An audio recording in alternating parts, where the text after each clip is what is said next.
আসসালামু আলাইকুম প্রিয় দর্শক, অন্য মঞ্চের আলাপচারিতায় আপনাদের সকলকে আমন্ত্রণ জানাচ্ছি। এই প্রতিবেদনের থাম্বনেল দিয়েছি। এতটা নিশ্চিতভাবে ইতিপূর্বে কোনোদিন আমি বলিনি। হাওয়ায় ভেসে আমি সাধারণত কোনো কথা বলি না। আমার সব খবর সূত্র নির্ভর। সবসময় যে সূত্রের খবর মিলে যায় তা নয়, সেটা হওয়াটাও সম্ভব নয়।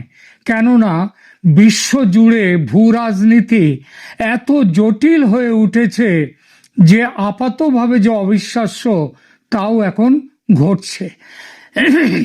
2-3 মাস আগে কেউ কি ভাবতে পেরেছিলেন আমেরিকার বিরুদ্ধে ইউরোপের ন্যাটোর অন্তর্ভুক্ত দেশগুলো সৈন্য সাজাবে? আমেরিকার বিরুদ্ধে, রাশিয়ার বিরুদ্ধে নয়। সামরিক প্রতিরোধ গড়ে তুলবে। গ্রিনল্যান্ড নিয়ে সেটাই হতে চলেছে। কেউ কি ভেবেছিল ইউরোপীয় ইউনিয়নের সঙ্গে সমঝোতার বার্তায় বসবেন রাশিয়ার প্রেসিডেন্ট ভ্লাদিমির পুতিন? কেউ ভাবেননি, কিন্তু সেটাও হচ্ছে। আসি আজকের আলোচনার প্রসঙ্গে।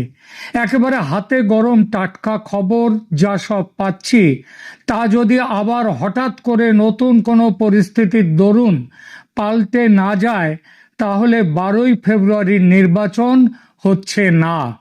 নির্বাচন হবে কয়েক মাস পরে। নির্বাচন স্থগিত হয়ে যাওয়ার 2 থেকে 3 মাসের মধ্যে প্রধানমন্ত্রী শেখ হাসিনা দেশে ফিরবেন। অবশ্য প্রধানমন্ত্রী হিসেবে সম্ভবত নন, আসতে পারেন কেয়ারটেকার সরকারের প্রধান হিসেবে, কিংবা কোনো সরকারেরই প্রধান নন, তিনি চলে আসতে পারেন। তখন একটা প্রশ্ন আসবে যে তার বিরুদ্ধে তো নানা রকম মামলা আছে, তার মৃত্যুদণ্ডের সাজা আছে। এই সময় কি তার আসাটা তার পক্ষে নিরাপদ কিনা, আমরা সেসব আলোচনায় যাব। তবে তার আগে বলি, তিনি আসার আগে মোহাম্মদ ইউনূস তার দায়িত্বে ইস্তফা দিয়ে চলে যাবেন। যুক্তরাষ্ট্র বা ইউরোপের কোনো দেশে নয়, পৃথিবীতে ছোটখাটো এমন বেশ কিছু দেশ আছে যেখানে বড়সড় পরিমাণের ডলার জমা দিয়ে নাগরিকত্ব পাওয়া যায়। সম্ভাবনা আছে তেমন কোনো দেশে যাবেন নোবেলজয়ী ডক্টর মোহাম্মদ ইউনূস। কোথায় যাবেন সে জল্পনা বাদ দিয়ে এটা বলা ভালো, তিনি চলে যাচ্ছেন। এবার দু কথা বলি, কি এমন পরিস্থিতি হলো যে আমি এতটা জোর দিয়ে বলছি যে শেখ হাসিনা ফিরছেন দেশে? এর উত্তর একটাই, অন্য কারো কথা নয়, এমন ইচ্ছার এবং সিদ্ধান্তের কথা নিজেই বলেছেন নেত্রী। কিন্তু হঠাৎ করে এখন তিনি বলতে গেলেন কেন এ কথা? এটা কি কেবলমাত্র তার ইচ্ছার বহিঃপ্রকাশ, নাকি এই সিদ্ধান্তের পেছনে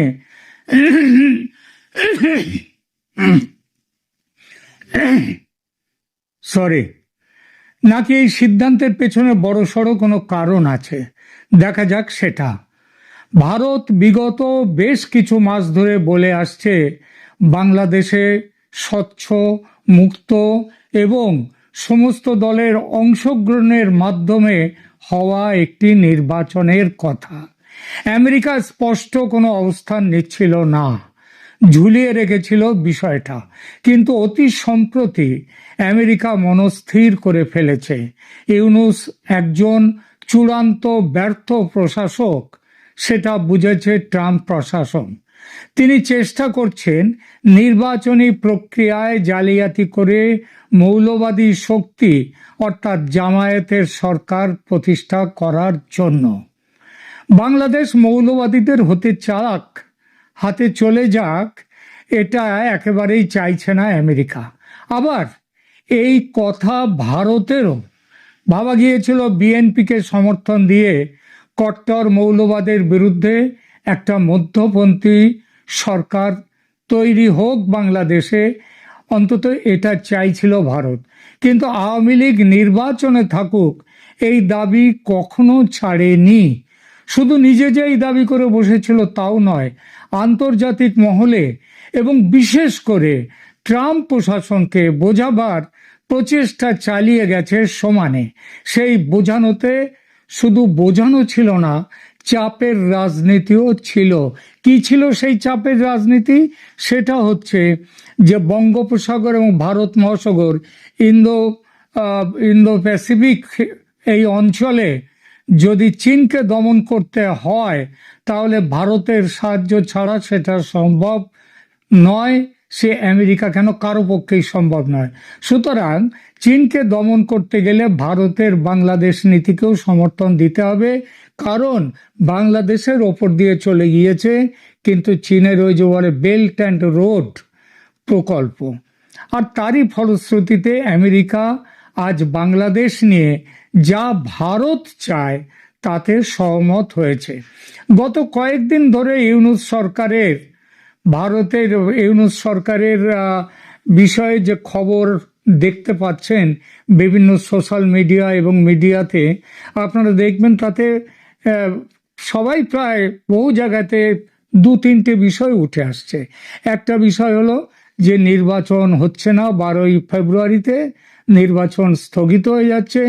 দ্বিতীয় সেটা হচ্ছে ইউনূস এখন দেশ ছেড়ে অন্য কোনো জায়গায় তিনি সেফ এক্সিট নেয়ার চেষ্টা করছেন। এবং এই সমস্ত কথাগুলো যে হচ্ছে সেটা এমনি আগেই বলেছি, এগুলো ওই বাতাসে ভাসা কথা নয়। ভারতে যে আমেরিকার রাষ্ট্রদূত, যিনি আবার দক্ষিণ এশিয়া এবং মধ্য এশিয়ার দায়িত্বপ্রাপ্ত, তিনি আগে সেই পিটার লুট থেকেও এনার দায়িত্বটা বেশি। তো তিনি চাইছেন, তিনিও এই ব্যাপারে ভারতের সঙ্গে কথা মোটামুটি সমস্ত কিছু ঠিক হয়ে গেছে। এবং শুধু সেটাই নয়, শেখ হাসিনার সঙ্গেও শোনা যাচ্ছে আমেরিকার দূতের, ভারতে আমেরিকার দূত, এমনকি বেন ক্রিস্টেনসন যিনি ঢাকায় আছেন আমেরিকার দূত হয়ে, তাদের সাথে আওয়ামী লীগের কথা হয়েছে। আওয়ামী লীগের নির্বাচনে ফেরা এবং দলের ভবিষ্যৎ নেতৃত্ব নিয়ে বর্তমানে বাংলাদেশের রাজনৈতিক মহলেও একটা ব্যাপক আলোচনা শুরু হয়েছে।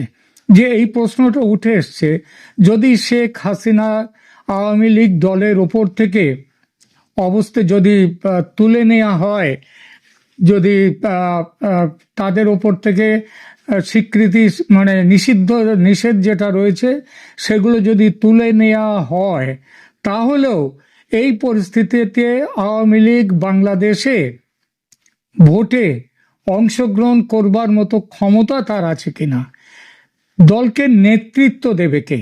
তাহলে নেতৃত্ব দেওয়ার প্রশ্নে একটা জিনিস বলতে আমি শুরু করেছিলাম, এই যে প্রতিবেদনের শুরুটা করেছিলাম যে শেখ হাসিনা দেশে ফিরছেন, এবং এটাও বলেছি সামনের নির্বাচন স্থগিত হওয়ার 2-3 মাসের মধ্যেই, মানে বড় জোর মে জুন, তার মধ্যেই বাংলাদেশে শেখ হাসিনা ফিরে যাবেন। কিন্তু তার আগেও ফিরতে পারেন। এই ফিরবেন, তিনি কিভাবে ফিরবেন এবং তিনি ফিরলেই তার উপরে যে মৃত্যুদণ্ড রয়েছে এই সবগুলো কি হবে। আমি অনেক রাজনৈতিক নেতা যারা আওয়ামী লীগের সঙ্গে যুক্ত এবং আমাদের সাউথ ব্লকে যারা এই রাজনীতির সঙ্গে যুক্ত রয়েছেন, তাদের অনেকেরই বক্তব্য হচ্ছে যে এই ব্যাপারে কোনো রকমভাবে, এই যে আমেরিকা খুব ভালোভাবেই জানে যে বাংলাদেশে এখন আইনের শাসন কিভাবে চলছে, আইনের শাসন বলে ওখানে কিছু নেই। সেখানে এখন শাসকের যে শাসন, শাসকের হুকুমে, শাসকের মতে চলে সেখানকার বিচার ব্যবস্থা।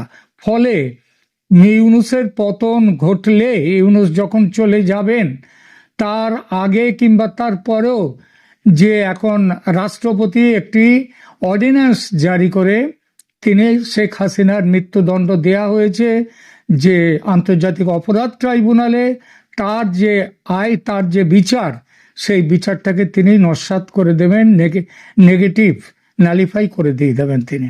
তো এই যে ব্যাপারটা রয়েছে এটা যে কোনো মুহূর্তে হতে পারে। সুতরাং সেই মুহূর্তে শেখ হাসিনার দেশে না ফেরার এবং ফিরলে তার যে না ফেরার কোনো কারণ নেই, এবং ফিরলে তাকে মৃত্যুদণ্ডের মুখোমুখি হতে হবে এটারও কোনো কারণ নেই, কারণ আইনগতভাবেই এগুলো তুলে দেয়া হবে।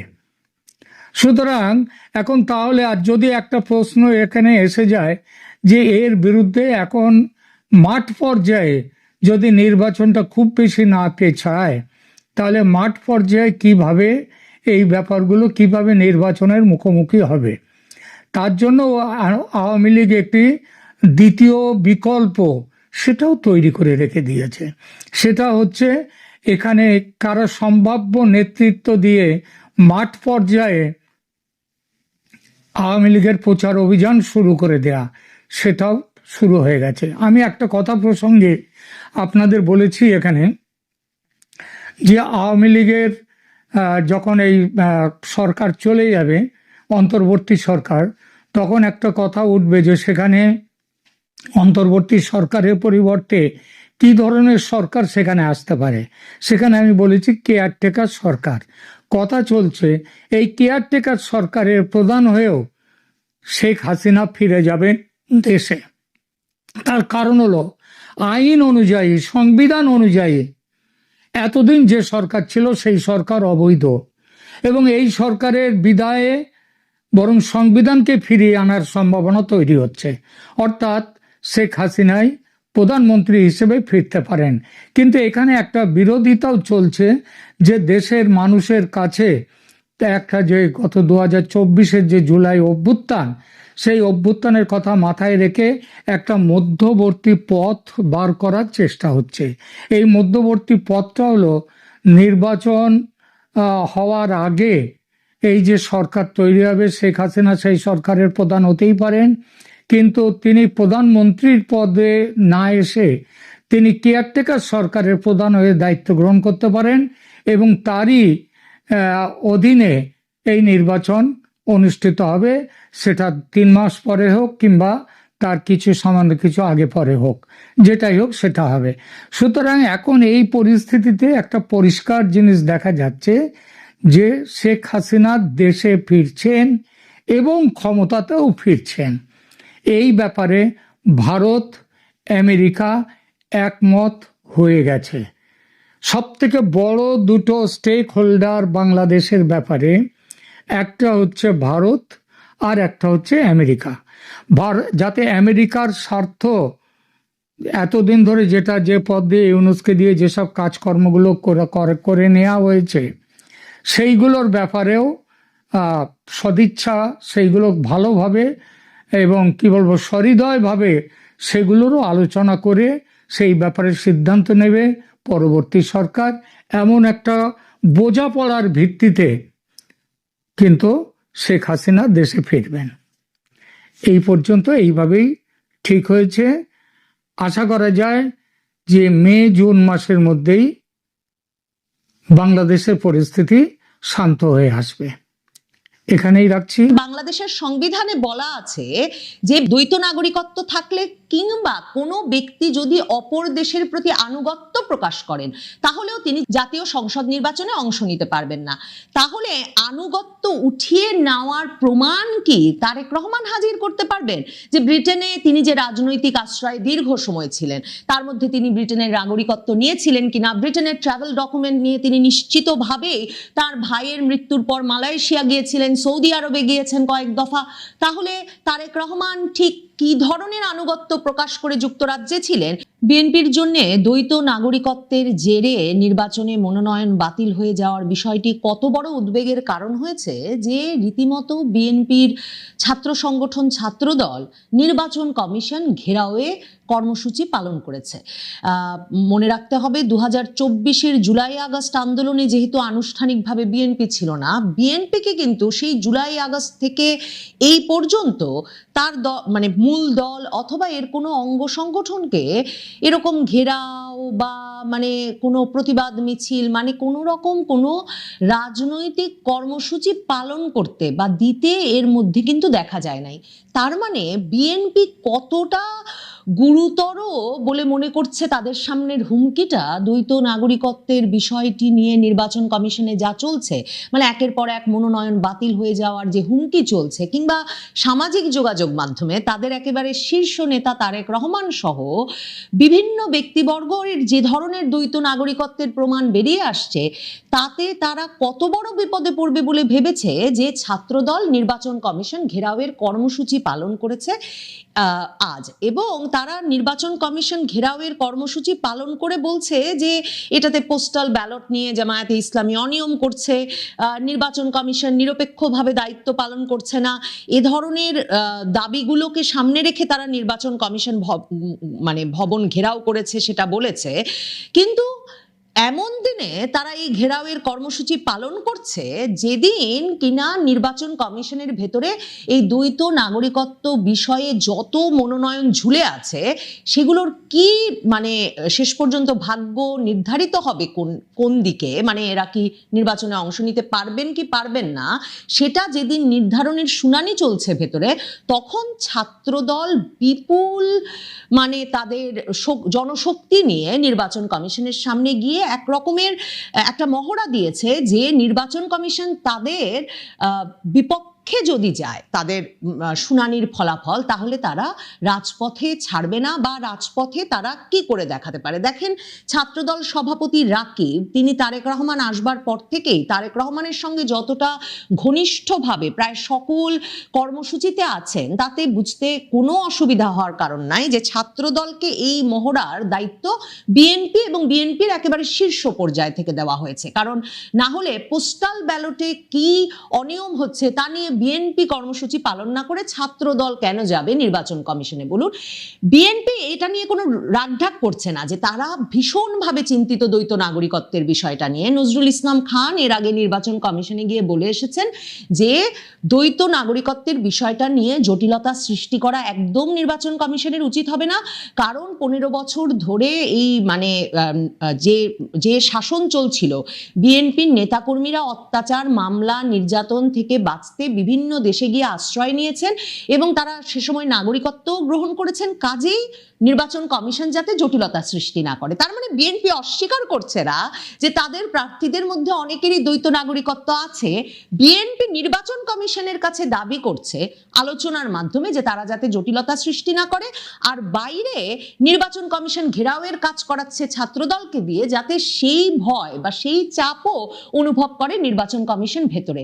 কিন্তু জাতীয় নাগরিক পার্টির নেতা আসিফ মাহমুদ সজীব ভুইয়া সহ জামায়াতে ইসলামী, জাতীয় নাগরিক পার্টির নেতৃবৃন্দ বারবার বলছেন যে দ্বৈত নাগরিকদের তারা কিছুতেই নির্বাচন করতে দেবেন না, এবং বারবার ইঙ্গিত দিচ্ছেন তারেক রহমানের দিকে। কারণ খুব স্বাভাবিক, তারেক রহমান বাংলাদেশে ফিরেছেন একটা ট্রাভেল ডকুমেন্ট নিয়ে। পররাষ্ট্র উপদেষ্টা পরিষ্কার করে বলেছিলেন যে যেদিন তারেক রহমান ফিরবেন, তারেক রহমানের কোনো বাংলাদেশি পাসপোর্ট নাই, যেদিন তিনি ফিরতে চাইবেন তার একদিন দুদিনের মধ্যেই তারা তাকে ট্রাভেল ডকুমেন্ট দিয়ে দেবেন, এবং সেটাই দেওয়া হয়েছে, এবং সেই ট্রাভেল ডকুমেন্ট নিয়েই তিনি বাংলাদেশে ফিরেছেন। এরপর তিনি এসে জাতীয় পরিচয়পত্র করেছেন, ভোটার তালিকায় নাম উঠিয়েছেন।